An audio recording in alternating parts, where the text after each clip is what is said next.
Bienvenue. Devant moi, j'ai la Samsung Galaxy Watch 8 et je vais vous montrer quelques astuces que vous pouvez utiliser sur cette montre.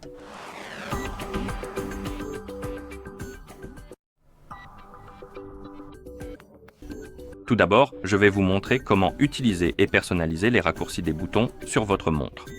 Par défaut, vous avez trois raccourcis. Vous avez l'appui long sur le bouton supérieur, qui ouvre, je crois, l'assistant par défaut, et le double appui, qui vous amène à l'application utilisée précédemment. En gros, si vous ouvrez une application puis que vous appuyez sur le bouton d'accueil, cela ne la fermera pas complètement. En fait, elle passera en arrière-plan et vous pouvez alors double-cliquer sur le bouton pour revenir en arrière entre deux applications, les applications récemment ouvertes. Et le bouton du bas permet de revenir en arrière par défaut, donc si vous êtes dans un menu, vous pouvez simplement revenir d'une page, mais vous pouvez aussi le changer pour autre chose. Je vais donc vous montrer maintenant comment personnaliser les raccourcis. Pour cela, ouvrez le menu, appuyez sur l'icône des paramètres, trouvez l'option appelée « Boutons et gestes », appuyez dessus, et ici nous avons le bouton d'accueil, qui est le bouton du haut, et le bouton du bas, qui est le bouton retour. Et nous pouvons personnaliser ces raccourcis pour eux.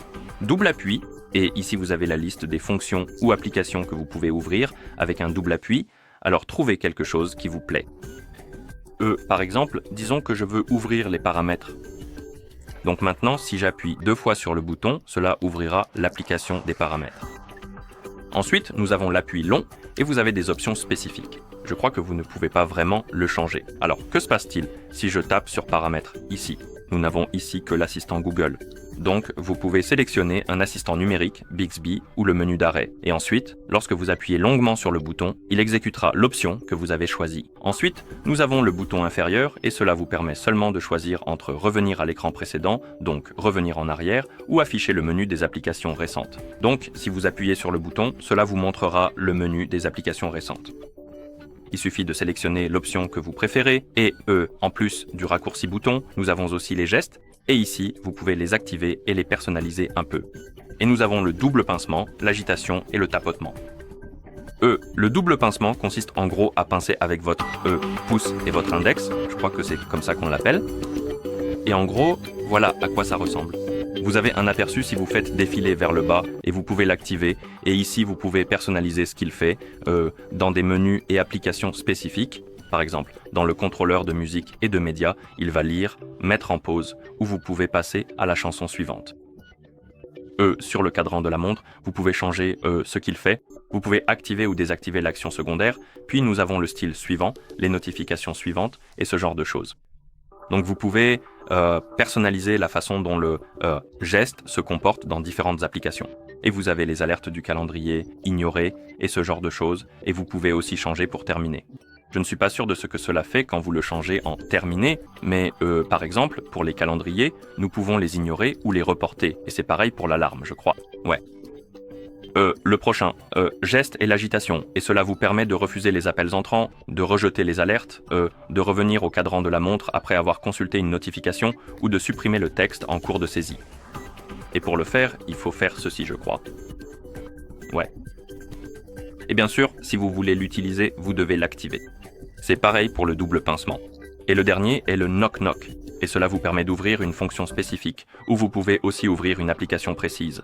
Donc si vous faites défiler vers le bas, vous pouvez appuyer sur les paramètres à côté des applications.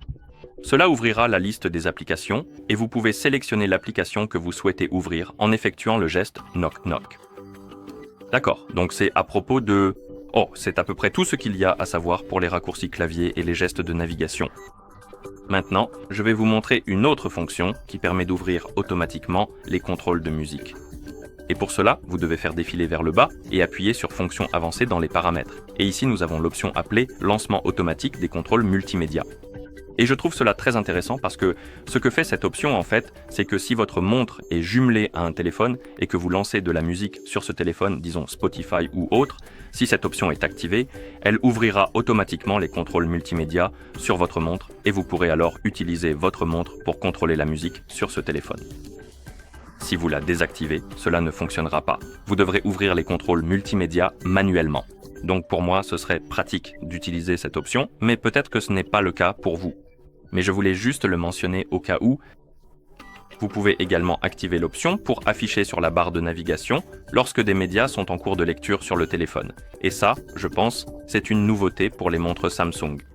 Je peux me tromper cependant. Mais en gros, vous avez cette option juste ici, le style de la barre de navigation, et ce que cette option fait, c'est que certaines applications, lorsque vous les minimisez, elles apparaîtront sur le cadran de la montre juste ici, sous la forme d'une icône ou d'une icône avec du texte, selon ce que vous avez défini dans ce menu. Et nous avons le contrôleur de caméra, le contrôleur multimédia, le téléphone, Samsung Health, le chronomètre et ce genre de choses.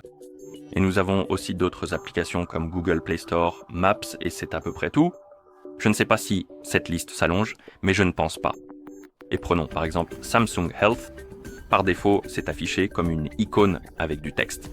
Donc si vous lancez un entraînement, par exemple ouvrons Samsung Health et commençons un entraînement.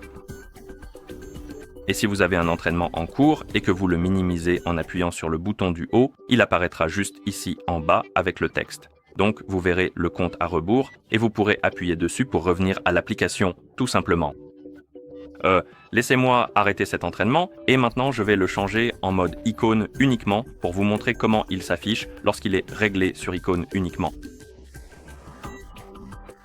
Samsung Health, mettons-le en mode icône uniquement. Et maintenant, si j'ouvre l'entraînement et que je le minimise, il n'affichera que l'icône, mais vous pouvez aussi appuyer dessus pour revenir au menu d'entraînement. D'accord. Voilà donc comment fonctionne la barre de navigation, et vous pouvez personnaliser la façon dont elle affiche les applications dessus.